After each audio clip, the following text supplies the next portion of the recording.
نحمدہ ونصلی ونسلم علی رسولہ الکریم اما بعد فاعوذ باللہ من الشیطان الرجیم بسم اللہ الرحمن الرحیم وَإِلَٰهُكُمْ إِلَٰهٌ وَاحِدٌ وقال اللہ تعالی فی المقام الآخر قل هو اللہ احد وقال النبی صلی اللہ علیہ وسلم من قال لا الہ الا اللہ مخلصا فی قلبہ دخل الجنہ وفی المقام الآخر قل آمنت باللہ ثم استقم صدق اللہ مولانا العظیم وصدق رسولہ النبی الکریم رب اشرح لی صدری ویسر لی امری واحلل عقدۃ من لسانی یفقہوا قولی اللہم صلی علی سیدنا و مولانا محمد وآلہ وصحابہ سیدنا و مولانا محمد وبارک وسلم صلی علیہ۔ توحید تو یہ ہے کہ خدا حشر میں کہہ دے، توحید تو یہ ہے کہ خدا حشر میں کہہ دے یہ بندہ دو عالم سے خفا میرے لیے ہے۔ سروری زیبا فقط اس ذات بے ہمتا کو ہے، حکمراں ہے ایک وہی باقی بتانے آزری۔ حمد و صلات کے بعد میرے انتہائی قابل صد احترام قابل قدر معزز و محترم حاضرین کرام و سامعین نظام و ناظرین کرام خواتین و حضرات، آج کی یہ ہفتہ وار مجلس دین و دانش درس مکتوبات امام ربانی حضرت مجدد الافسانی الشیخ احمد فاروقی سرہندی رحمۃ اللہ تعالی علیہ آپ کی تعلیمات سے وابستہ اور منسوب ہے، جلد اول اور مکتوب شریف نمبر 63 ہے۔ حضور علیہ الصلوۃ والسلام کی عمر مبارک کی گنتی کے مطابق 63 سال۔ ویسے سیدنا صدیق اکبر رضی اللہ تعالیٰ عنہ ان کی بھی طبی عمر مبارک 63 سال، حضور سیدنا فاروق اعظم رضی اللہ تعالیٰ عنہ ان کی بھی طبی عمر 63 سال،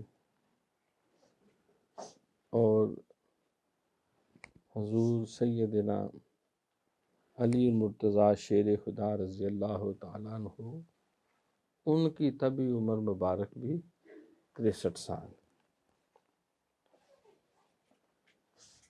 اور امام ربانی حضرت مجدد الافسانی رحمۃ اللہ علیہ ان کی بھی طبی عمر 63 سال۔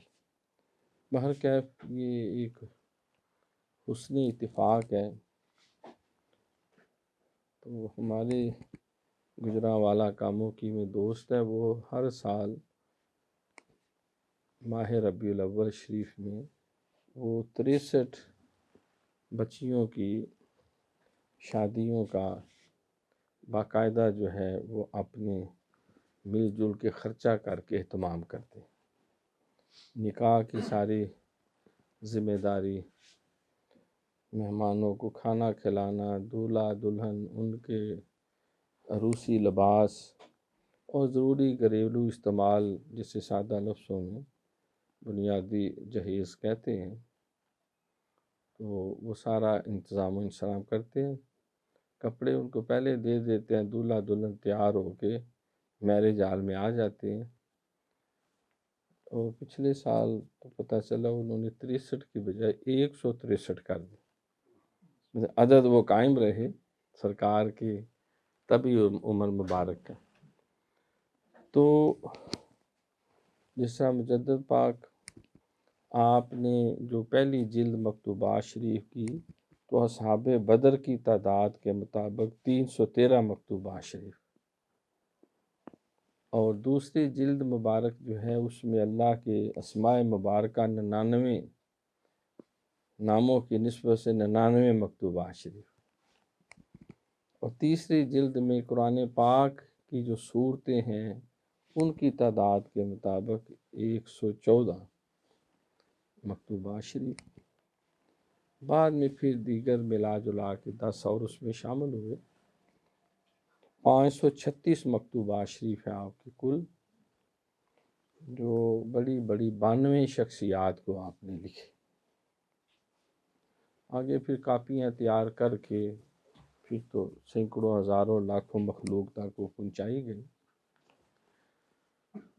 تو امام ربانی حضرت مجدد الثانی رحمۃ اللہ علیہ کی جلد اول مکتوب شریف نمبر 63 اس کا عنوان بہت خوبصورت ہے، اس بیان میں کہ انبیاء علیہم الصلاۃ والسلام دین کے اصول میں متفق ہیں، اور ان بزرگواروں کا اختلاف صرف دین کے فروع میں ہے، اور ان بعض متفق علیہ کلمات کے بیان میں سرداری کی پناہ والے شرافت کے مرتبہ والے شیخ فرید بخاری کی طرف آپ نے یہ خط مبارک لکھا ہے، جو پنجاب کے گورنر بھی تھے اور مغلیہ خاندان حکومت میں مالیات کے سارے معاملات، بالخصوص دینی مدارس کی سرپرستی، علماء مشائخ ان کے جو علمی فکری تعلیمات کے حوالے سے اخراجات، اور خانقاہیں اور مساجد، تو یہ نظام بھی انہی کے ہاتھ میں تھا، کیونکہ اس دور میں نجی ادارے ہوتے تھے، تعلیم سرکاری تحویل میں نہیں تھی، تو علماء اور بزرگ جو ہیں اور قراء حضرات وہ اپنے اپنی مسند بچھا کے بیٹھتے، اپنا ڈیرا بناتے، تو متمول اور مخیر حضرات جو ہیں اور پلس گورنمنٹ ان کی تمام ضروریات کی مالی سرپرستی کرتی۔ تو یہ اس کے انچارج بھی تھے، جس طرح حضرت ڈاکٹر علامہ محمد اقبال، کیونکہ ان کا مزاج نہ تو وکالت والا تھا اور نہ کوئی اس طرح کی جو روایتی سیاست والا تھا، وہ ایک مفکر تھے، حکیم الامت تھے، اور انہوں نے اپنی ساری صلاحیتیں، اپنی شاعری کلام سب کچھ دین اسلام کی سربلندی، قرآنی فکر کی ترویج، اور برصغیر پاک و ہند کی پوری دنیا کے مسلمانوں کو ایک پلیٹ فارم پہ جمع کرنے کے لیے اتحاد بین المسلمین، آپ اس کے پیغمبر تھے، رہنما تھے۔ چین و عرب ہمارا، ہندوستان ہمارا، مسلم ہے ہم وطن ہے سارا جہاں ہمارا، توحید کی امانت سینوں میں ہے ہمارے، ممکن نہیں مٹانا نام و نشاں ہمارا، باطل سے دبنے والے آسماں نہیں ہم، وہ 100 بار کر چکا ہے تو امتحان ہمارا، سالار کارواں ہے میر حجاز اپنا، ہوتا ہے جادہ پیما پھر کارواں ہمارا۔ تو ان کی بھی ساری ضروریات حیدرآباد دکن کا جو نواب تھا وہ سارے اخراجات آپ کی خدمت میں پیش کرتا تھا،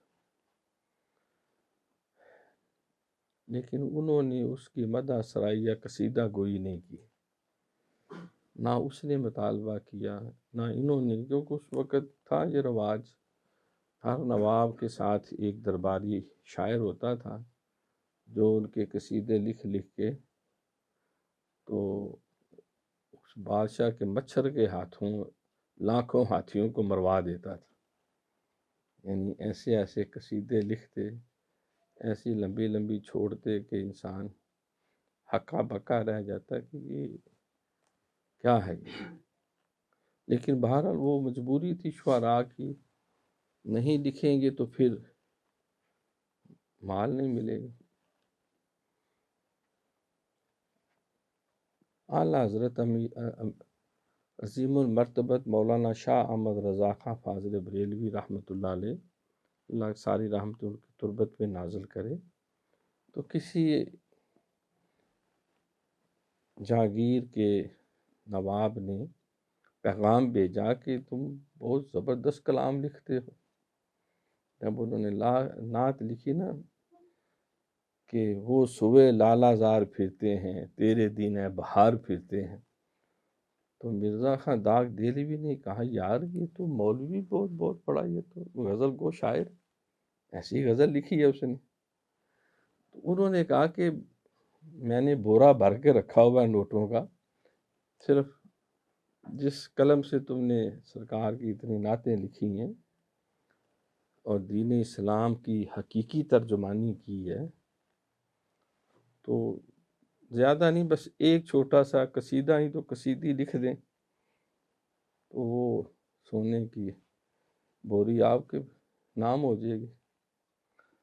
آپ نے اسی کے خط پہ لکھ کے جواب بھیجا، شعر کے کرو مدح اہل دول رضا، دول دولت ان کی جمع ہے، مملکت کو کہتے ہیں، کرو مدح یعنی تعریف، اہل دول یعنی دنیا کے بادشاہوں کی، کرو مدح اہل دور رضا، پڑے اس بلا میں میری بلا، میں گدا ہوں اپنے کریم کا، میرا دین پارا نان نہیں، میرا دین کی روٹی کا لقمہ نان روٹی نہیں ہے، میں تو اپنے آقا کا خادم اور غلام ہوں، چمک تجھ سے پاتے ہیں سب پانے والے، میرا دل بھی چمکا دے چمکانے والے، میں مجرم ہوں آقا مجھے ساتھ لے لو، کہ رستے میں ہیں جا بجا تھانے والے، حرم کی زمین اور قدم رکھ کے چلنا، ارے سر کا موقع ہے وہ جانے والے، جان و دل ہوش و خرد سب تو مدینے پہنچے، تم نہیں چلتے رضا، سارا تو سامان گیا، لم یاتی نذیرہ کفی ناظرین، مثلے تو نہ شد پیدا جانا۔ کئی زبانیں ملا کر حضور کی نعت شریف لکھی۔ باہر کیا بات ادھر سے ادھر چلی گئی، تو حکومتی سرپرستی میں مدارس کا نظام چلتا تھا، تو یہ سید فرید بخاری جو ہیں یہ اس کام پہ مامور تھے۔ سرکار کے مجدد پاک کے پیر و مرشد حضور سیدنا رضی الدین خواجہ خواجگان خواجہ بیرنگ خواجہ باقی باللہ فانی فی اللہ دہلوی رحمۃ اللہ علیہ، فیروز شاہی قلعہ جو ہے وہ آپ کے تصرف میں دیا گیا، اور وسیع جو ہے اس کے ساتھ جاگیر بھی، تو ان کے بھی سارے اخراجات اور ذمہ داری، جتنے وہاں تلامذہ تھے، طلباء تھے، اور جتنے مریدین، اور ایک وسیع لنگر کا نظام تھا، تو وہ بھی انہی کی سرپرستی میں وہ سارے اخراجات بھی پیش ہوتے۔ تو پتہ چلا کہ یہ سید شیخ فرید بخاری جو ہیں یہ مغلیہ حکومت کے ایک بہت بڑے ستون تھے۔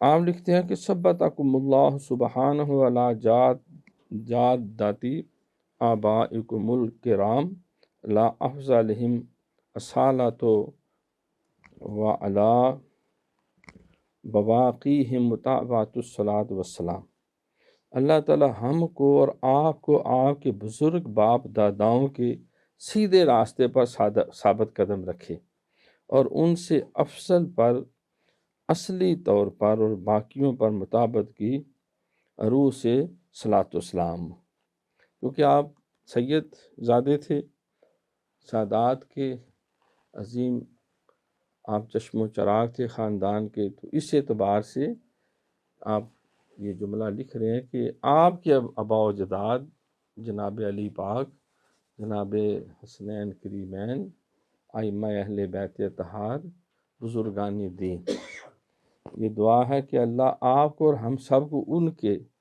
راستے کے اوپر گامزن رکھے، اور جتنے انبیاء و مرسلین آئے اللہ ان سب پہ رحمتیں بھیجیے، بالخصوص جو ان میں افضل ہیں، یعنی امام الانبیاء، امام المرسلین، جن پہ درود و سلام خود ان کا خدا اور ملائکہ بھی بھیجتے ہیں۔ بلغ العلا بکمالہ، کشف الدجی بجمالہ، حسنت جمیع خصالہ، صلو علیہ وآلہ، ان اللہ و ملائکتہ یصلون علی النبی۔ تو دیکھو جو اہل علم ہوتے ہیں ان کے ایک ایک لفظ کے اندر، بلکہ ایک ایک فل سٹاپ اور کامے کے اندر بھی علم و حکمت کے وسیع خزانے ہوتے ہیں۔ وہ ایک جملہ لکھتے ہیں، اگر اس کی شرح میں لگ جائیں تو دل کرے۔ صالح پاک فرماتے ہیں کہ میں بسم اللہ شریف کی با کے نیچے زیر کی شرح کروں تو اتنی کتابیں لکھ ماروں کہ ان کو اٹھانے کے لیے ان گنت اونٹوں کی ضرورت پڑے۔ صرف با کے نیچے بسم اللہ شریف کی با کے نیچے زیر ہے۔ تو جو اہل علم ہوتے ہیں ان کا کلام اور ایک عام جو شخص ہے اس کا کلام میں زمین و آسمان کا فرق ہوتا ہے۔ جس طرح سرکار نے فرمایا کہ فضل و کلام اللہ علی سائر الکلامی کفضل اللہ علی خلقہ، اللہ کے کلام کی فضیلت دنیا کے ہر کلام پر ایسے ہی ہے جیسے اللہ کی فضیلت ساری مخلوقات پر۔ ساری مخلوق مل کے بھی اللہ کریم کے عاجز بندے ہیں، کیا مقابلہ ہو سکتا ہے؟ تو اللہ کے کلام کا کون مقابلہ کر سکتا؟ تو اسی طرح جو مجدد پاک نے جو کلمہ یا بات لکھی ہے اس کی جو حیثیت ہے وہ پھر امام پاک کے دیکھیں ایک ایک لفظ کے اندر جو ہے اگر اس پہ غور ہم کرنا شروع کر دیں تو پورا دین متین جو ہمیں جھلکتا ہوا نظر آئے۔ سطحی طور پہ تو پڑھنے والا کہ یار ہے کیا مورخ نو کی پند نصیحت پتھر نو کی پالا، 100 واری پائیں کھمب چڑھاؤ پھر کالے دا کالا۔ تو یہ تو صرف اہل علم جو ہیں، اہل نظر جو ہیں وہ ان گہرائیوں تک پہنچ سکتے ہیں اور اللہ تعالیٰ ان کو رسائی عطا فرماتے ہیں۔ سرکار نے فرمایا کہ لوگ کبھی قرآن سے سیراب نہیں ہوں گے، جتنی دفعہ پڑھیں گے ایک نیا سمندر علم و عرفان کا ان کے سامنے کھلتا جائے۔ تو اللہ والوں کا جو کلام ہے وہ انہی تعلیمات کا نچوڑ اور خلاصہ ہوتا ہے، جیسا کہ حضرت اقبال نے خود ایک جگہ بد دعا کی کہ اگر میرا کوئی شعر قرآن و سنت سے ہٹ کے ہو تو اللہ قیامت کے دن مجھے حضور علیہ السلام کی قدم بوسی نصیب نہ کرے۔ یعنی اس طرح اعتماد کے ساتھ، یقین کے ساتھ میں نے قرآن و سنت کی ترجمانی کی ہے۔ کہتا ہوں اور وہی بات سمجھتا ہوں جسے حق نے آبلہ مسجد ہوں۔ آبلہ سمجھتے ہیں نا، پھوڑا پھنسی، یعنی جو حقیقی معنوں میں اس کا درجے میں نہیں ہے۔ نے آبلہ مسجد ہوں، نے تہذیب کا فرزند، فطرت نے مجھے بخشے ہیں جوہر ملاکوتی، خاک ہوں مگر خاک سے رکھتا نہیں پیوند، چپ رہ نہ سکا حضرت یزدہ میں بھی اقبال۔ شکوہ پڑھے علامہ اقبال کا، چپ رہ نہ سکا حضرت یزدہ میں بھی اقبال، کرتا کوئی اس بندہ گستاخ کا منہ بند۔ تو انہوں نے تو ترجمانی کی ہے قرآن و سنت کی، دین متین کی، تو ان کے ایک ایک لفظ کے اندر میں اس دن پڑھ کے بڑا متعجب ہوا۔ میں اکثر سوچتا تھا کہ علامہ نے یہ شعر لکھا کہ صدق خلیل بھی ہے عشق، صبر حسین بھی ہے عشق، مارکہ وجود میں بدر و حنین بھی ہے عشق۔ ایک طرف عام تو یہی ہمیں پتہ ہے کہ خلیل اللہ جو ہے وہ حضرت ابراہیم علیہ السلام کا لقب ہے، لیکن اس شعر میں وہ بات نہیں۔ میں وہ حدیث پڑھ رہا تھا، پڑھتے پڑھتے میں ہکا بکا رہ گیا کہ حضور نے فرمایا کہ آسمانوں پہ کائنات میں اللہ میرا خلیل ہے، زمین پہ میرے لیے صدیق اکبر میرا خلیل۔ تو صدق خلیل، حضرت ابراہیم علیہ السلام کے صدق والی تو بات نہیں، وہ تو نعرہ توحید والی بات ہے، وہ تو ایک پوری ملت ہے اپنے وجود میں۔ تو والذی جاء بالصدق وصدق بہ اولئک هم المتقون، علی پاک نے فرمایا کہ جو پہلا صدق ہے والذی جاء بالصدق، یا والذی جاء بالحق وصدق بہ، یہ صدق کا رتبہ اور مقام جو ہے یہ سیدنا صدیق اکبر کو اللہ نے عطا کیا۔ تو صدق خلیل یعنی حضور کے جو دوست ہیں ان کی سچائی، عاشقوں کے امام تو امت میں وہی ہے نا، ارحم امت بامت ابو بکر۔ تو جس طرح ایمان کو ایک مہمیز لگ جاتی ہے کہ ادھر امام علی مقام اور ادھر سیدنا صدیق اکبر، صدق خلیل بھی ہے عشق، صبر حسین بھی ہے عشق۔ ان کا صبر جو ہے وہ اوج ثریا پہ، اور صدیق اکبر کا صدق جو ہے جس پہ قرآن گواہ ہے، سرکار کے ارشادات گواہ ہیں، ساری امت گواہ ہے۔ عبد الکعبہ سے نام حضور نے عبداللہ رکھا، عثمان بن عامر والد کا نام تھا، تو عبداللہ سے لقب ابو بکر میں شروع ہوا، یعنی ہر نیکی میں پہل کرنے والوں کا بھی باپ، اور ان کو جو اللہ تعالیٰ نے لقب عطا کیا وہ صدیق کا اور عتیق کا حضور نے عطا کیا۔ تو صدق خلیل، تو حضرت اقبال نے دیکھو کیسے نسبت کو جوڑا،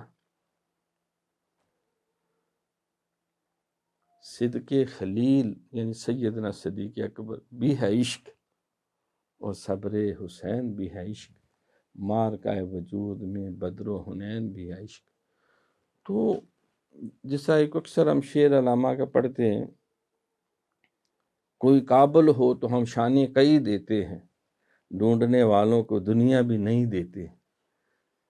تو کوئی قابل ہو تو ہم شانے کئی، عام بندہ پڑھے کئی کہ میں نے many, numerous, count less, a lot of، لیکن یہ وہ کئی نہیں ہے۔ کوئی قابل ہو تو ہم شانے کئی، ایران کا، ایران ایک سپر پاور تھی، بڑی ہزاروں سال کی ان کی ہسٹری ہے، اور آپ ایران ہوں گے، یہ آتش پرست اسلام کے سب سے قریب ترین جو مذہب ہے، قریب ترین جس کی تعلیمات ہیں وہ باقیوں کی نہیں ہے، سب سے قریب ترین تعلیمات یہ زرتشت کی ہیں، آتش پرستوں کی، سوائے چند جو بیسک پوائنٹ جو انہوں نے بعد میں جس طرح شرک ڈال لیا اور اہرمن اور یزداں کا ایک تصور دیا نیکی کا، خدا بدی کا، تو لیکن جو زرتشت کی تعلیمات ہیں وہ آلموسٹ 100% اسلام کے عین مطابق ہے۔ کمپیریٹو اسٹڈی آف ریلیجنز آپ پڑھیں تو قابل دھیان جو ہے، تو ان کا ایک سب سے بڑا شہنشاہ ان کی تاریخ میں، اس کا نام تھا کیکاؤس۔ کیکاؤس کی اس کی بادشاہت اور شہنشاہیت پوری دنیا میں ضرب المثل تھی، اور اہل ایران جو ہیں فارس والے وہ اس کا نام بھی بڑے فخر سے لیتے، جس طرح وہ جو ہے عیسائی جو ہیں وہ روم میں جو ہے وہ اس کو عادل کا لقب دیتے ہیں، نام اس کا میرے ذہن میں نہیں آ رہا، ہر کل سے پہلے جو تھا۔ تو اسی طرح ایران کا ہوتا کیکاؤس، جس کی بادشاہت ایک مثالی بادشاہت تھی، تو اس طرف نسبت کی، کوئی قابل ہو تو ہم شانے کیکاؤس دیتے ہیں، ڈھونڈنے والوں کو دنیا بھی نہیں دیتے، تو ہی ناداں چند کلیوں پر کنات کر گیا، ورنہ گلشن میں علاج تنگ یہ داماں بھی ہے۔ بہرحال اہل علم کی جو باتیں ہیں وہ ہمارے ایک استاد محترم ہوتے تھے، اللہ ان کو سلامت رکھے، ناصر کاظمی کے بڑا بیٹا بادشاہ سلطان کاظمی۔ تو مزے کی بات ہے کہ وہ انگلینڈ میں انگریزوں کو انگریزی پڑھاتے ہیں، اور وہ بھی کمیونیکیشن سکل۔ ویسے اس دفعہ میں گیا تو مجھے بھی یہ آفر ہوئی ہے کہ کمیونیکیشن سکل پڑھانے کے لیے مجھے عیش اور ضرورت بھی ہے بڑی، تو آپ آئیں اور پڑھائیں ان کو۔ تو وہ ہمیں جب گورنمنٹ کا لاہور میں پڑھاتے، انگلش کے ٹیچر سے لٹریچر، پھر شاعر بھی اپنے ظاہر باپ کے راستے، ان کی ایک نظم ہے آنکھیں، ساری تو مجھے نہیں یاد، لیکن ایک شعر جو ہے کہ راہ الفت میں کچھ ایسے بھی مقام آتے ہیں، راہ الفت میں کچھ ایسے بھی مقام آتے ہیں، کان دیکھنے لگ جاتے ہیں اور سنے آنکھیں، کان دیکھنے لگ جاتے ہیں اور سنے آنکھیں۔ تو وہ کہتے تھے کہ یار مجھ سے سارا نہ پڑھو، کوئی ایک سبق پڑھ لو بس، زندگی کے لیے کافی ہے۔ پھر کہتے ہیں نہیں، ایک کی بھی کیا ضرورت ہے، ایک پیج کافی ہے۔ پھر ایک دفعہ موضوع کہہ رہے یار پیج نو دفعہ کرو، ایک پیرا ہی پڑھ لو بس، تمہیں اس پیرے میں میں دنیا جہان کے سارے فلسفے اور علم اور انگریزی عرشہ پڑھا دوں۔ تو اس کو کہتے ہیں، یہ ہوتے ہیں میکرو اسٹڈی، ایک ہوتا ہے مائکرو اسٹڈی۔ تو یہ مائکرو اسٹڈی ہے کہ ایک چھوٹے سے دانے سے پورا انسان نکال لیں، ایک ہوتا ہے پورے انسان کو اسٹڈی کرتے کرتے دانے تک جانا۔ یہی ہے نا انسان کی تخلیق جو ہے، وہ حیاتیاتی مادہ جو ہے اس میں لاکھوں کروڑوں جو ہے وہ علی بزمی اور کئی جو ہے وہ خان اور کئی عمران اور کئی فلاں ہوتے ہیں، کوئی ایک اس میں ورق کر جاتا ہے، انسان بن جاتا ہے۔ تو وہ ذات کتنی عظیم و کبیر اعلیٰ اور رفع ہے، جو ایک نہ نظر آنے والے ذرے کے اندر جو ہے وہ پورا 5-6-7 فٹ کا عالم چنا چھپا ہوتا ہے، بلکہ 7.5-8 فٹ سب کیا ہوتا ہے۔ یہ بڑ کا درخت جو ہے، یہ ننگی آنکھ سے دیکھنا مشکل ہے اس کے بیج کو، اس کے اندر ایسا درخت چھپا ہوتا ہے اتنے چھوٹے دانے میں کہ وہ 500-700 1000 سال جس کی عمر ہے۔ امریکہ میں ایک جنگل ہے، ہم نکلے تھے جانے کے لیے تو پتہ چلا سنو فالنگ سے وہ آخر میں راستہ بند ہے، لیکن عمر بیٹے نے وہ دیکھا سارا، کہتے بابا جان ہزاروں سال پرانے وہاں درخت، اور ایک ایک درخت جو ہے وہ مطلب یہ نہیں میں کہتا پورے سیکٹر جتنا ہے، لیکن پورا جو ہے وہ اپنے وجود میں کوئی گاؤں ہے گویا، اتنے موٹے تنے اور اتنا پھیلاؤ اور گہراؤ ہے ان کا نا۔ تو دنیا کے قدیم ترین درخت جو ہیں وہ کیلیفورنیا وہاں پائے جاتے۔ باہر کیا وہ فرمایا کرتے تھے کہ بابا بلے شاہ نے ویسے کہا نا، علم و بس کریو یار اکو حرف تیرے درکار، کوئی لمبے چوڑے علم کی ایک حرف بس پڑھ لو، نہ میں اللہ اللہ کیتی نہ تسبہ کھڑکایا، بلے نے ایک مرشد ملیا انہیں ایویں چاہ بخشوایا۔ ویسے شیکسپیئر اور اس نے ورڈز جو ہے یہ بھی ان کا فلسفی شاعری ہے، لٹریچر والے بیٹھے ہوئے ہیں، وہ اس نے لکھا کہ ٹرینڈ بکس، دفع کرو کتابیں، آگ لگا دو ان کو، دفع رہنے دو۔ ویسے مولانا روم نے بھی 60,000 اشعار پہ مشتمل مثنوی لکھنے کے بعد کا یا لوڑ کوئی نہیں سی ویسے، علم و بس کریں یار اکو حرف تیرے درکار۔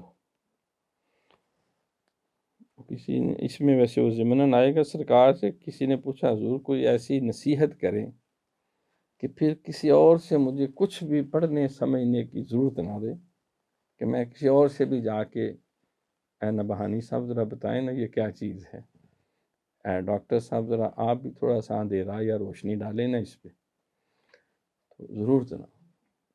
تو سرکار نے فرمایا بس قل آمنت باللہ، تو کہہ دے کہ میں اللہ پہ ایمان لے آیا، اب میرا رب، میرا پالنہار، زندگی موت کا وارث جو ہے میرا اللہ، ثم استقم، بس ڈٹ جا پھر اس پہ،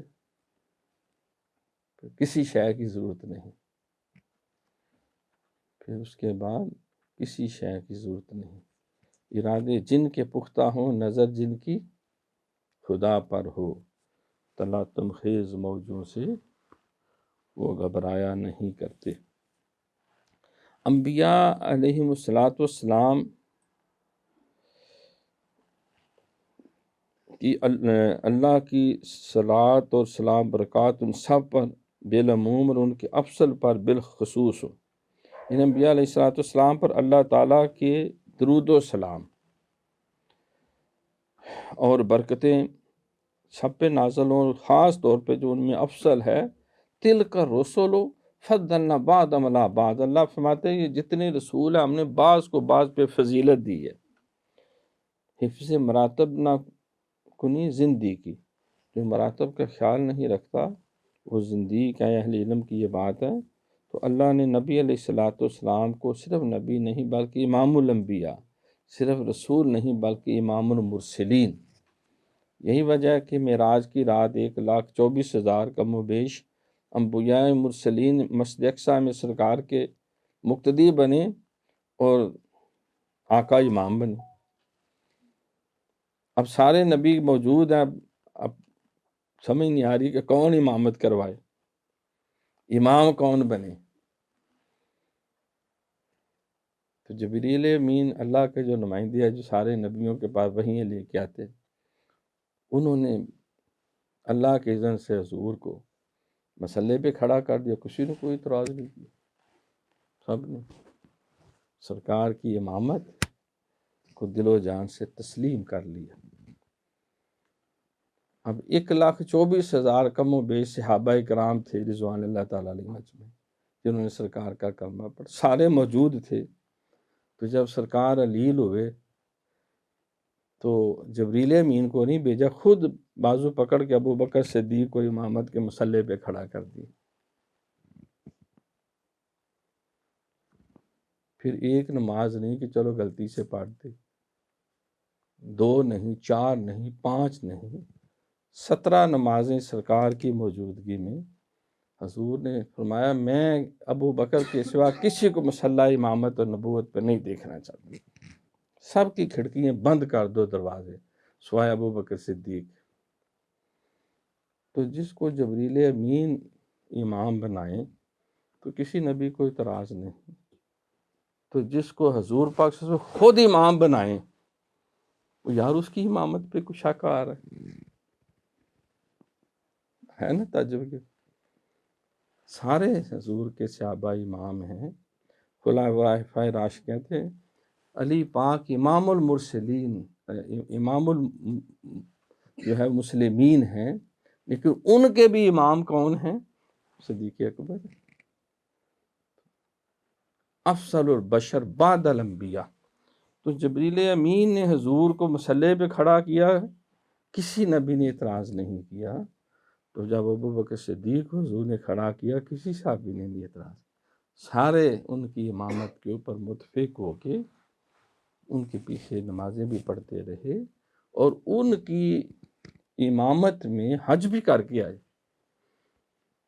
علی پاک کسی وجہ سے پیچھے رہ گئے تو حضور نے پیچھے دوڑایا گھوڑا لے، چلو بھائی جاؤ۔ جب صدیق اکبر کے پاس پہنچے پوچھا جناب حضور نے امام بنا کے بھیجا ہے یا اقتداء میں ساتھ چلنے کا؟ نہیں حضور نے امارت اور امامت آپ کو دی ہے، مجھے حکم ہے کہ آپ کی اقتداء میں پیچھے پیچھے نماز اور حج کا فریضہ ادا کریں۔ تو یہ جو مقام ہے یہ اللہ تعالیٰ جبریل امین کو اللہ نے اشارہ کیا، حکم دیا تو حضور کو کھڑا کر دیا۔ اللہ کے حکم سے حضور پاک صلی اللہ علیہ وسلم ابو بکر کو اپنا مسئلہ اور کچھ نمازیں حضور نے بھی آپ کے ساتھ ادا فرمائی۔ تو یہ بتا دیا کہ میرے ہوتے ہوئے بھی میرے بعد جو ہے مسئلہ اور امامت کا ساری میری امت میں حقدار جو ہے افضل البشر بعد انبیاء، خلیفہ اول بلا فصل، وہ سیدنا صدیق اکبر رضی اللہ عنہ۔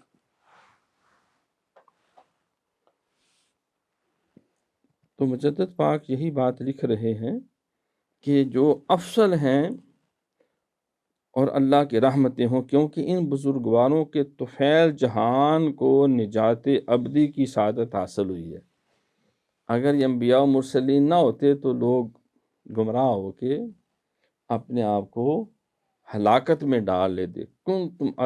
کنتم علی شفا حفرۃ من النار فانقذکم منہا فاصبحتم بنعمت اخوانا. تم تباہی کے جہنم کے گھڑے کے اوپر کھڑے تھے اور اس میں کودنے کے لیے بے قرار تھے، کود رہے تھے، تو پس ہم نے تمہیں اس سے بچا لیا. فاصبحتم بنعمتہ اخوانا، ہم نے پھر اپنی نعمت کے ذریعے تمہیں بھائی بھائی بنا دیا، تمہیں جنت کی راہ پہ لگا لیا. تو حضرت عبداللہ بن عباس رئیس المفسرین رضی اللہ تعالیٰ سے پوچھا، حضور یہ سرکار نعمت سے کون مراد ہے؟ میں کہ یہاں نعمت سے مراد جناب محمد رسول اللہ صلی اللہ علیہ وسلم کا وجود مسعود ہے. تو سرکار نے آ کر وہ جہنم کے راستے کی بجائے جنت کی راہ پہ چلا دیا. سرکار کے قدموں نے کعبے کو یہ شرف بخشا. کعبہ ہے، اللہ کا گھر ہے، لیکن سرکار وسیلہ بنے. سرکار کے قدموں نے کعبے کو یہ شرف بخشا. وہ آئے نہ تھے جب تک کعبہ تھا صنم خانہ. وہ تو ایک مندر تھا، وہ تو ڈالز آئیڈلز ہاؤس تھا. خانہ کعبہ 360 اس کے اندر. اسی لیے بعض کا یہ بت پرست کہتے ہیں جی یہ کعبہ تو ساڈا ہے، یہ تو ساڈے ابا اجداد دے بوتے دے وچ پئے سی. تو نبی علیہ الصلوۃ والسلام نے وہ سارے باہر نکال پھینکے. وہاں اللہ کے سوا کوئی اس گھر کا وارث نہیں. دنیا کے بت قدوں میں پہلا وہ گھر خدا کا، ہم اس کے پاسباں ہیں، وہ پاسباں ہمارا.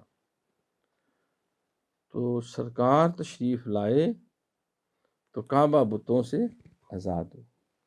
اور 360 اندر تھے، 360 سے زیادہ باہر بھی تھے. ہر بندے نے اپنا ایک بت اور بوتنی بنائی ہوئی تھی. بتنی چھوٹے چھوٹے آٹا گوندتے ہوئے خیال آتا تو ایک چھوٹی سی وہ بنا لیتے بتنی سی. بت بنا کے اچھا لگتا تو اسی کو سامنے رکھ کے ماتھا ٹیک لیتے. تو یہ تو کرائٹیریا تھا. اللہ معاف فرمائے.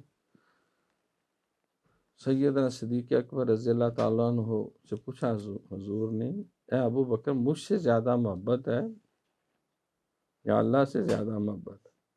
عرض کہ حضور میں ابو بکر صدیق. اب آپ کو کہوں تو ہیر سکھائے، پروانے کو چراغ تو بلبل کو پھول، بس صدیق کے لیے ہے خدا کا رسول بس. کہا حضور اللہ سے بڑھ کے آپ سے محبت ہے. بھئی لوگ تو کہتے ہیں ہمیں اللہ سے بڑی محبت ہے، والذین آمنوا اشد حبا للہ، قرآن میں بھی ہے. تو فرمایا حضور آپ نہ ہوتے ہم تو بت پرست ہوتے. آپ آئے تو خدا ملا، آپ آئے تو قرآن ملا، آپ آئے تو ایمان ملا، آپ آئے تو ہدایت ملی، آپ آئے تو ہمیں جنت ملی. ہماری تو ہر خوشی اور کامیابی جو ہے وہ تو آپ کے دم قدم سے.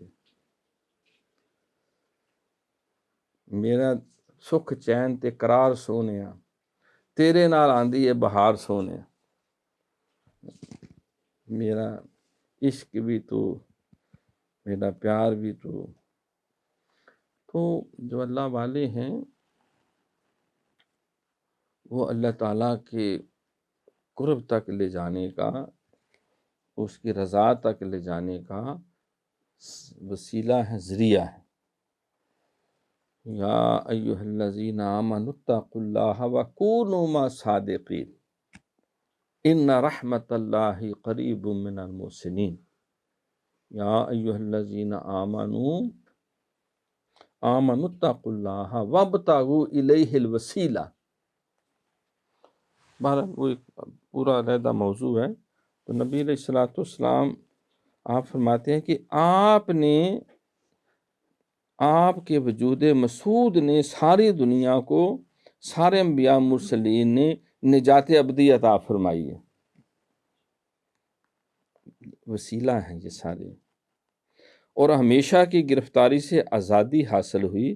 اگر ان کا وجود شریف نہ ہوتا تو حق تعالی جو فنی مطلق ہے، جہان کو اپنی ذات و صفات کی نسبت کچھ خبر نہ دیتا اور اس طرف کا راستہ نہ دکھاتا، اور کوئی شخص اس کو نہ پہچانتا، اور امر و نواہی جن کے ساتھ بندوں کو محض اپنے کرم سے ان کے نفع کے لیے مکلف کیا ہے، ان کے بجا لانے کی تکلیف نہ دیتا، اور اس کی رضامندی اور نارضامندی سے جدا نہ ہوتی، پس اس نعمت عظمیٰ کا شکر کس زبان سے ادا کیا جائے، اور کس کو یہ طاقت ہے کہ اس کا شکر ادا کر سکے۔ یعنی یہ اللہ نے کمال کرم کیا۔ مجدد صاحب فرماتے ہیں کہ ان انبیاء و مرسلین کو وسیلہ بنایا، ان اللہ والوں کو ذریعہ بنایا مخلوق کی نجات اور ہدایت کا۔ تو سارا قرآن اس کے اوپر تو بڑا پڑا ہے۔ قل ان کنتم تحبون اللہ فاتبعونی یحببکم اللہ، انہیں کہہ دو اگر اللہ سے محبت ہے تو میرے نقش قدم پہ چلو، جو میں کہہ رہا ہوں، ما آتاکم رسول فخذوہ وما نہاکم عنہ فانتہوا، جو کچھ میرا رسول دے وہ لے لو، جس سے منع کرے باز آ جاؤ، انسان بن جاؤ۔ تو لہٰذا من لم یشکر الناس لم یشکر اللہ، جو اللہ کے بندوں کا شکریہ ادا نہیں کرتا وہ اللہ کا بھی نہیں کرتا۔ تو سب سے بڑے محسن روب زمین پہ انسانیت کے لیے تو جناب محمد رسول اللہ صلی اللہ علیہ وسلم۔ تو آپ کا شکریہ ادا کرنا، آپ سے محبت کی وابستگی قائم کرنا، آپ کے نقش قدم پہ چلنا، آپ کی نعتیں پڑھنا، آپ کی تعریف و توصیف کرنا، یہ اللہ کو مطلوب ہے۔ خلقت مبرأ من کل عیب کأنک قد خلقت کما تشاء وأحسن منک لم تر قط عین وأجمل منک لم تلد النساء۔ سیدنا پیر میر علی شاہ گولڑی رحمۃ اللہ علیہ نے ترجمہ کیا، مکھ چن بدر شاشانی متھے چمک دی لاٹ نورانی، کالی زلف تے اکھ مستانی مخمور رکھیے ہن مد بریاں۔ اس صورت نو میں جان آکھا کہ جانے جہان آکھا، ساری دنیا کائنات کی جان ہے، سچ آکھاں تے رب دی میں شان آکھاں، جس شان تو شانہ سب بنیاں۔ سبحان اللہ ما اجملہ کا ما حسنہ کا ما کمالہ کا، کتھے مہر علی کتھے تیری ثنائے گستاخ اکھیں کتھے جاڑیاں۔ تو مجدد پاک یہی بات بیان فرما رہے ہیں کہ یہ انبیاء مرسلین ہی وسیلہ ہیں، اور سب سے بڑا وسیلہ جناب محمد رسول اللہ صلی اللہ علیہ وآلہ وسلم ہیں۔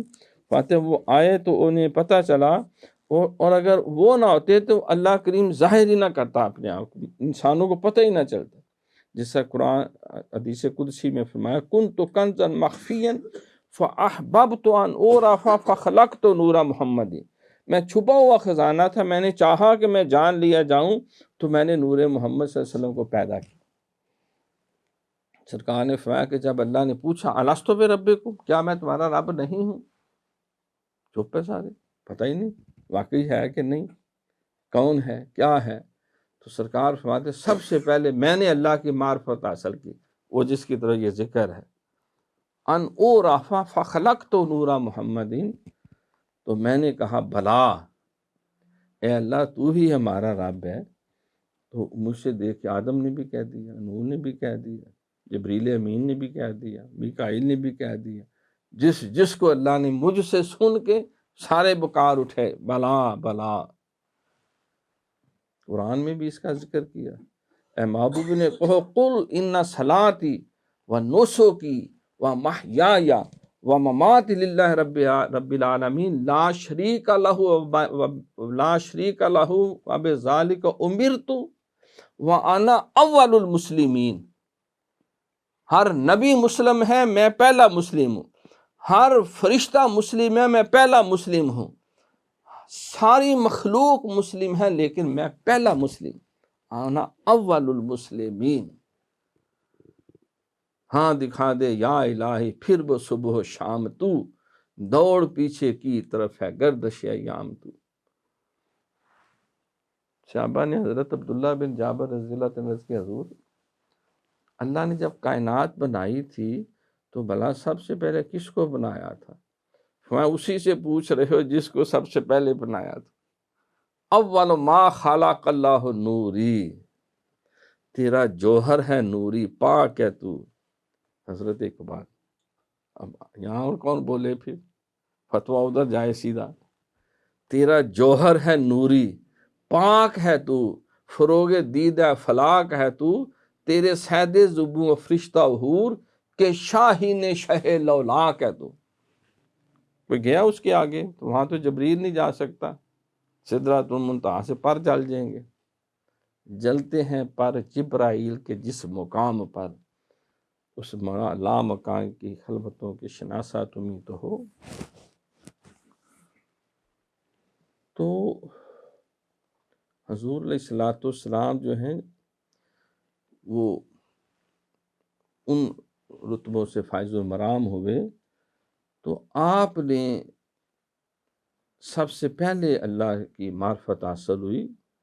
اول ما خلق اللہ نوری، اس لیے اقبال نے کہا نا، نگاہ عشق و مستی میں وہی اول، پہلے سب سے بنائے گئے، رسالت کے تاج عطا ہوئے اور آخر میں تشریف لائے۔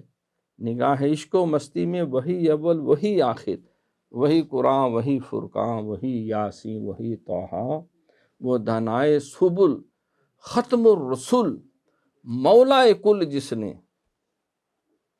غبار راہ کو بخشا فروغ وادی سینہ۔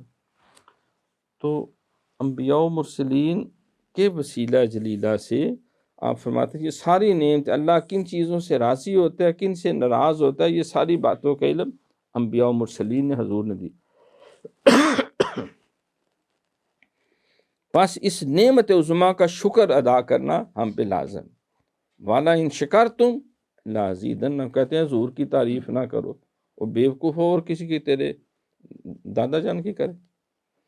سرکار کے صدقے تو ساری کائنات، اللہ اکبر، ہو نہ یہ پھول تو بلبل کا تبسم بھی نہ ہو۔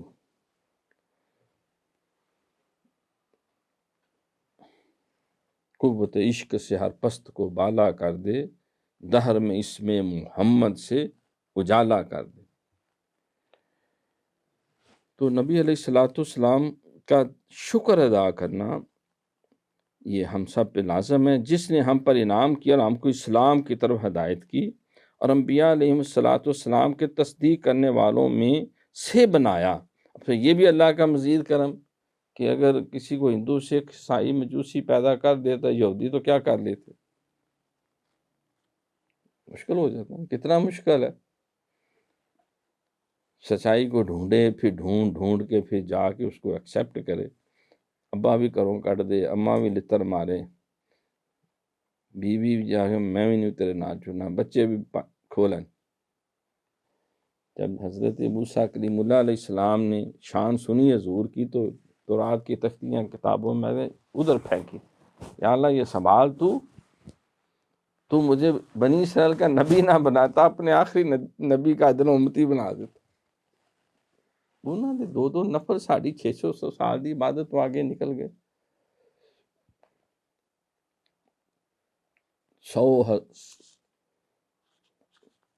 100,000 تیرے سے یوسف بردے ہون وکاندے، ذوالقرنین سکندر جے خدمت گار کو ہاندے، عیسیٰ خاک تو ساڈے دردی گن تیمم کردہ، تائیوں دست مبارک استا شافی ہر ضرردہ، حسن بزا تیرے سے یوسف بردے ہون وکاندے، ذوالقرنین سکندر جے خدمت گار کو ہاندے، عیسیٰ خاک تو ساڈے دردی گن تیمم کردہ، تائیوں دست مبارک استا شافی ہر ضرردہ۔ تو نبی علیہ الصلوۃ والسلام حسن یوسف دم عیسیٰ، ید بیضا داری، آنچ خوبہ ہما دارند تو تنہا داری۔ پھر مجدد صاحب فرماتے ہیں اور یہ بزرگوار اصول میں متفق ہیں، یہ سارے انبیاء مرسلین جو دین کی اصل بنیاد ہے وہ سارے متفق ہیں، اور ذات و صفات اور حشر نشر، پیغمبروں کے بھیجنے اور فرشتوں کے نازل ہونے اور وحی کے وارد ہونے اور ہمیشہ کے لیے جنت کے آرام اور دوزخ کے عذاب کے بارے میں ان سب کی بات ایک ہی ہے، اور ان کا اختلاف صرف بعض احکام میں ہے جو دین کے فروع سے تعلق رکھتے ہیں، اور حق تعالیٰ نے ہر زمانہ میں اولو العزم پیغمبر پر مناسب احکام کے ساتھ وحی بھیجی ہے، اور اس زمانہ کے لوگوں کو احکام مخصوصہ کے ساتھ تکلیف فرمائی ہے، یعنی انہیں پابند کیا ہے۔ اللہ نے ہر دور میں جو نبی رسول بھیجے تو ان کو احکامات بھی دیے اور حکم دیا کہ وہ اس کے اوپر عمل کرے۔ باقی توحید، رسالت، کتب، ملائکہ، آخرت، جو اسلام کے بھی 5 بنیادی عقیدے ہیں، اور کلمہ طیبہ، نماز، روزہ، حج، زکوٰۃ اسلام کے ارکان ہیں، اور ارکان ایمان جو ہیں جنہوں کو اعتقادات یا اسلام کی بنیادی عقائد کہتے ہیں۔ توحید، رسالت، کتب، ملائکہ، آخرت، جد صف ہمارے سارے نبیوں کا یہی عقیدہ ہے، اسی پہ ہیں۔ باقی ہر نبی کو ان کے حالات اور ماحول کے مطابق اللہ تعالیٰ نے کچھ ضمناً جو ہے کچھ تعلیمات بھی ارشاد فرمائیں، لیکن یہ نہیں کہ کسی کو اگر تو اللہ کا بیٹا بن جاؤ، تو باپ بن جاؤ، تو اس سے بھی آگے نکل جاؤ۔ اصل جو دین کے اصول اور بنیادیں ہیں وہ 1,24,000 کم و بیش انبیاء کی ایک ہی ہیں۔ احکام شرعیہ میں نسخ اور تبدیل کا ہونا خدا تعالیٰ کی حکمتوں و مصلحتوں پر مبنی ہے، اور اس قسم کی مثالیں بہت سی ہیں کہ ایک ہی صاحب شریعت پیغمبر پر مختلف وقتوں میں ایک دوسرے کے متضاد احکام نسخ اور تبدیل کے طور پر وارد ہوئے ہوں، اور ان بزرگواروں کے متفق علیہ کلمات میں سے یہ چند کلمے ہیں۔ تو آپ فرماتے ہیں کہ اللہ تعالیٰ نے بعض احکامات انبیاء و مرسلین کو دیے اور ان کی ہی زندگی میں منسوخ بھی کر دیا کہ بس اس کی ضرورت اس حد تک تھی، اب جو ہے اگلا حکم یہ ہے، ما ننسخ من آیت او ننسیہا ناتی بخیر منہا و مثلیہا۔ یہ قرآن کی آیت ہے، یہ ناسخ و منسوخ ایک پورا فن ہے جو تفسیر قرآن کے اندر ہوتا ہے۔ تو اللہ تعالیٰ کوئی آیت جس کو منسوخ کر دیتے ہیں یا جس کو بھلا دیتے ہیں تو اس سے بہتر کوئی حکم لے آتے ہیں یا اسی طرح کا دوسرا حکم لے آتے ہیں۔ دیکھیں نا، جس طرح صحابہ حضور سے عرض کرتے کہ جب کوئی بات سمجھ میں نہ آتی تو عرض کرتے کہ رائنا ہماری رعایت فرمائے، ہماری رعایت، یعنی ہمیں ذرا حضور دوبارہ ذرا سمجھا دیں۔ تو یہودیوں نے اس کو کھینچ کے رائنا کہنا شروع کر دیا، جس کا میں نے ہمارا معاذ اللہ چرواہا، رائنا کی بجائے۔ تو اللہ نے فرمایا کہ وَلَا تَقُولُوا رَائِنَا وَقُولُوا انظُرْنَا وَاسْمَعُوا، خبردار آج کے بعد یہ لفظ ہی نہ بولو جس کو معنی بنا کے جو مشرکین ہیں اور یہودی جو ہیں وہ مذاق بناتے ہیں، تم اس کی جگہ کہو انظرنا، ہماری طرح نظر کرم فرمائے۔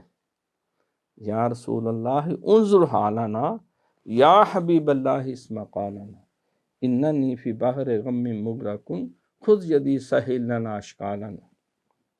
یا رسول اللہ ہماری عاجزی کی لاج رکھ، ہم گناہ گاروں پہ اپنی رحمتوں کا تاج رکھ۔ یہ اسی کے ترجمہ قرآن کی آیت کا بات کہتے وہ ایک تھوں آ گیا، اور جائے تو قرآن کے آیت ہے اور اسی کے الفاظ ہیں، اور اس کو اپنے پنجابی میں یا کسی نے دوسرے لفظوں میں بیان کر دیا۔ جس طرح حضرت اقبال کہتے ہیں میرا ہر شعر قرآن و سنت کی ترجمانی ہے، اب بندہ کہ ایک تھوں آ گیا۔ بھائی یہ انہوں نے اردو زبان، اب جن کو نہیں سمجھ آتی عربی اور فارسی اس درجے کی، تو ان کو سمجھایا انہوں نے، تو فرمایا یہ لفظ چھوڑ دو، منسوخ ہو گیا۔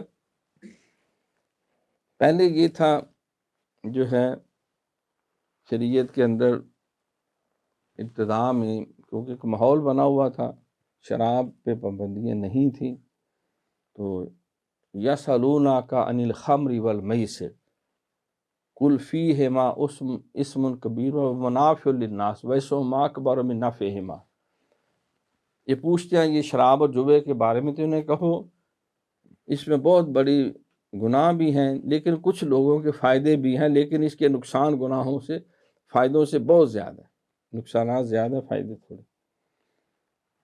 پھر کچھ عرصے بعد نیا حکم آ گیا، کچھ صحابی نماز پڑھا رہے تھے، تو کیونکہ پابندی نہیں تھی، ابھی ممنوع نہیں ہوا تھا، قل یا ایھا الکافرون لا اعبد ما تعبدون ولا انتم عابدون ما اعبد ولا انا عابد ما عبدتم ولا انتم عابدون ما اعبد لکم دینکم ولی دین۔ اگر تھوڑا سا دماغ نشے کی حالت میں ہو تو یہ آب و تاب و یا لام و عالم حروف آگے پیچھے ہو سکتے، یہی ہوتا ہے نا، زبان تھڑک جاتی، اسی لیے شراب سے نشے سے منع کیا، عقل فاتر ہو جاتی ہے، اور بعض کا یہ بھی نہیں پتہ چلتا کہ میں منہ سے کیا کہہ رہا ہوں، اپنے حساب سے ٹھیک کہہ رہا ہوتا ہے، لیکن زبان جو سلپ آف ٹنگ ہو جاتی ہے، زبان کہتے کھوتا کھا جاتی ہے دھوکے کی بجائے۔ تو کسی نے پیچھے سے لقمہ دیا، نہیں بھئی یہ لا اعبد ما تعبدون نہیں ہے، یہ تو انہوں نے صحیح کیا، لیکن پھر وہ لقمہ چٹ گیا پیچھے، سلام پھیر کے تو روڑا پڑ گیا۔ میں کہ تم یاد، میں ٹھیک پڑھ رہا تھا، اتنی چھوٹی سی صورت بھیا ہے تو چھوٹی، لیکن آپ کے اوپر جو کیفیت تھی وہ آپ نے یہ لا کے بجائے فلاں لفظ کہہ دیا، معنی خراب ہو گیا، تلواریں نکل آئیں۔ پھر کچھ نے سمجھایا حضرت عبدالرحمن بن عوف اور دیگر صحابہ نے، پھر سرکار تک یہ بات کی، حضرت عمر فاروق نے عرض کی حضور کوئی واضح بات یہ نشے کے بارے میں، شراب کے بارے میں آنی چاہیے۔ پھر حکم آ گیا انما الخمر والمیسر والانصاب والازلام رجس من اعمال الشیطان فاجتنبوہ، اور پھر کسی نے پی تو دھون نکال دیں گے مار مار کے اس کو، کوڑے جو ہے 80 کوڑے اس کو پڑیں گے، حکم نازل ہو گئے۔ تو پہلا حکم بتدریم۔ اب اس پہ بھی بہت لمبی بحث ہے کہ وہ کون سے صحابی تھے جو جماعت کرا رہے تھے۔ اب ظاہر بخاری مسلم سیاستہ میں سارا کچھ لکھا ہوا ہے، لیکن ایویں بعض اور نہیں وہ نہیں ہو سکتے، بھائی کیوں نہیں ہو سکتے، وہ تو چند ایک تھے جو جن کو اللہ نے اس درجے پہ رکھا۔ تو جب اسلام میں ایک شے منع ہی نہیں ہے تو اگر وہ چیز معاشرے میں چل رہی تھی تو اس پہ بحث کی ضرورت نہیں۔ تو بہرحال یہ وجہ تھی، تو یہ نازل ہوئی، آیت نازل ہوئی لا تقربوا الصلاۃ وانتم سکارى، خبردار نماز کے قریب نہ جانا جب تم نشے کی حالت میں۔ یہ بھی اگلا حکم، اس کے بعد پھر حتمی حکم نازل ہوا۔ تو یہ ضرورت کے مطابق جو ہے احکامات فروعی معاملات میں انبیاء و مرسلین پہ وہ آتے رہے، تو مجدد صاحب اسی کی طرف توجہ دلا رہے ہیں، لیکن اصولی اور بنیادی وہ صاحب اب آپ فرما رہے ہیں کہ وہ جو متفق علیہ ہے، جس پہ سارے انبیاء و مرسلین اور ساری امتوں کو فکس رکھا گیا ہے، اب میں تمہیں اس کی جو ہے وہ فہرست مجدد صاحب فرماتا ہے وہ تمہیں عطا کرتا ہوں۔ اب کیونکہ یہ ایک پورا خوبصورت سارے تعلیمات ہیں، جس میں توحید، جس میں رسالت، جس میں جو اس وقت جو جال ساز پخند باز جو ہے نا، وہ حضرت صاحب رحمۃ اللہ علیہ باز کا تو درس دیتے ہوئے جذبات میں آ جاتے توحید کے حوالے سے، نہ علی نے بوٹی پیتی نہ پائیاں سی ونگاں، جھوٹی تہمت لائی علی تے کتی کو ملنگا۔ تو وہ آپ فرما جاتے بعض ایسے بات۔ تو اسی طرح یہ ایک پورا طبقہ ہے جو حلول اور اتحاد اور انسانوں کی پوجا پاٹ کی تعلیم دیتا ہے۔ ہمارے ادھر اپنے ساتھیوں میں ایک دفعہ بچپن کے تھے، وہ صحبت غلط ہو گئی، تو ایویں ملاقات کے لیے آئے تو کہنے لگے حضور سوال مجھے سمجھ نہیں آ رہی کہ نماز کیوں پڑھتے ہیں ہم سارے؟ نہیں تو اللہ سے پوچھے، امام الانبیاء سے پوچھے، اپنے پیر و مرشد سے پوچھو جا کے۔ کہتے جی تو ساڈے وچ بھی خدا ہے، میں بھی خدا ہوں، تسی بھی خدا ہو، تو پھر کنوں سجدہ کرنا ہے؟ میں یار کوئی عقل نوں ہاتھ مار، سون پاتروں دی کوڑ کلی تے چھتیراں نوں جفے۔ نہیں، میں چاہتا ہوں اس پہ ذرا ایک بھرپور گفتگو کی جائے۔ میں سمجھ گیا کہ غلط صحبت سے وہ دماغ اس نے خراب کیا ہے۔ پھر ان کی وہ کرامتیں سنانی شروع کر دیں، کوٹ کوٹ پیتیاں تے رب نال گلاں کیتیاں۔ جیسا وہ خسرے وہ شردائی بناتے ہیں نا کہ کوئی مرے کوئی جیوے خسرا کول پتہ سے پیوے، کوئی مرے کوئی جیوے خسرا کول پتہ، تو وہ بھی یہ کوٹ کوٹ پیتیاں تے رب نال گلاں کیتیاں۔ وہ ہماری نماز تو کعبے میں ہوتی ہے، ہمارے روزے تو ازل کے روزے ہیں، تو گمراہ ہو جاتے ہیں۔ کہ العالم نے فرمایا تھا کہ پینڈو زیادہ جہنم میں جائیں گے جہالت کی وجہ سے، زد ہٹ درمی جہالت۔ شیخ سعدی نے وہ بڑا لمبا کلام لکھا نصیحت کا جو ہے، تو فرمایا کہ اگر سانپ اور اژدہا ایک طرف اور ایک طرف جاہل آدمی ہو، دوستی کرنی پڑے تو جاہل سے نہ کرنا، سانپ سے کر لینا، وہ ڈسے گا تو جان جائے گی، ایمان بچا رہے گا، تو جاہل ڈسے گا تو ایمان بھی جائے گا اور جان بھی جائے گا۔ کہتے ہیں کہ وہ احمق سجن چنگا، احمق دشمن چنگا، اور جو جاہل دوست مندہ، جاہل دوست کی بجائے احمق دشمن جو ہے وہ پھر بھی بہتر۔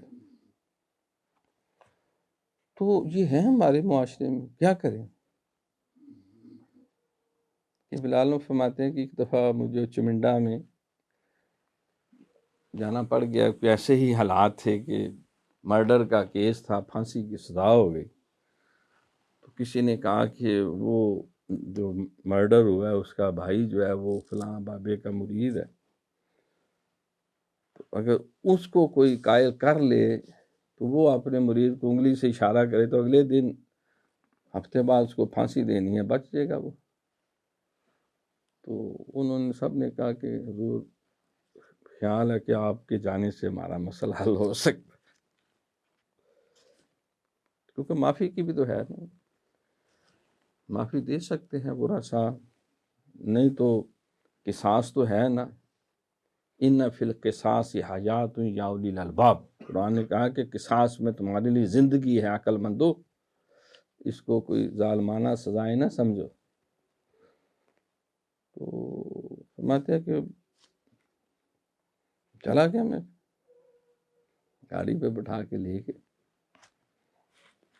تو وہ جتنے بھی تھے ساتھ، جدھر وہ بابے نے آنکھ اٹھا کے دیکھا یا ہلائی پاویں اپنی، تو وہ اللہ اللہ ہونی شروع ہو گئی۔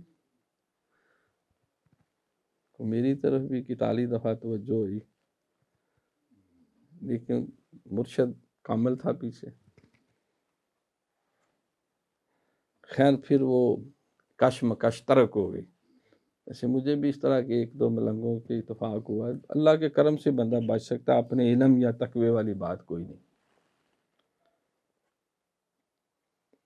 تو حضرت صاحب نے فرمایا کہ یہ اس لیے میں آیا تھا کہ غلطی ہوئی ہے، اس میں کوئی شک نہیں، لیکن یہ معافی چاہتے ہیں، اگر خون بہا لینا تب بھی حاضر ہے،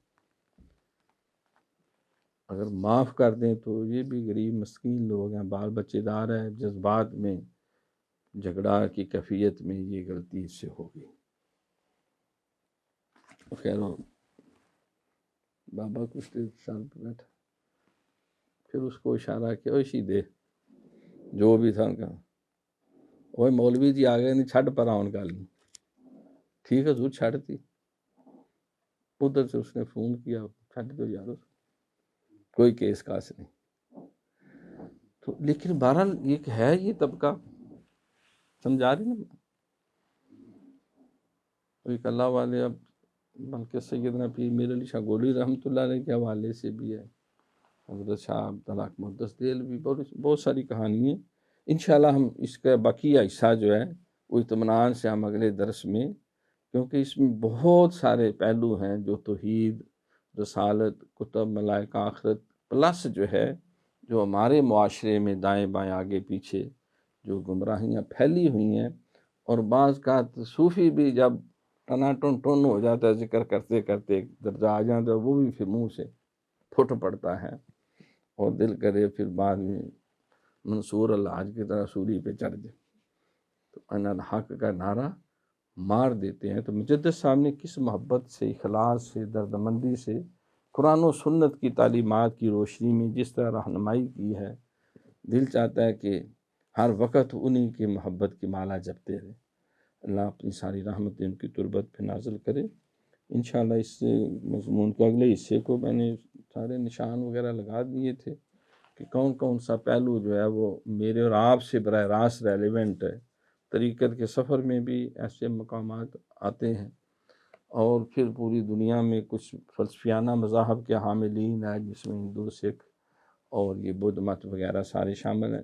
کچھ الہامی مذاہب کے پیروکار ہیں، جن میں عیسائی، یہودی اور مسلمان آ جاتے۔ تو کہاں کہاں جو ہے وہ کمی رہ جاتی ہے۔ تو یہ مجدد صاحب کا یہی سب سے بڑا اللہ نے ان پہ کرم کیا، وہ وحدت الوجود کے نام پہ جو ہماؤست کی بیماری پھیل رہی تھی، آپ نے اس کی جگہ وحدت الشہود کا حقیقی اسلامی تصور بھی دیا، اور پوری قوم کو اور ساری انسانیت کو ان ظالموں کے چنگل سے نجات عطا کی۔